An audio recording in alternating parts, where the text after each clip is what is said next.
Hello，大家好，这里是双剑论股，现在是午餐时间，我们来看看这个 Dashcam， 这只是我双剑论股 YouTube channel 里面的一位会员所问的股，可以看到它已经几天了，都没有能力站上去这个200天均线，肯定是不可以去接到。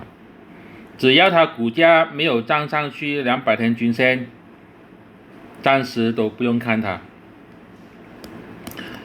可以看到这边有一大堆套牢盘。如果我在200天均线附近画条颈线，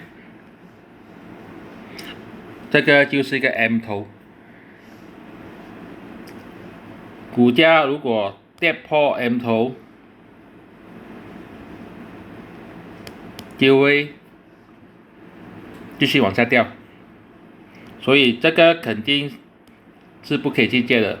只要它没有站上去200天均线，就避开它吧，避开就好了。谢谢大家。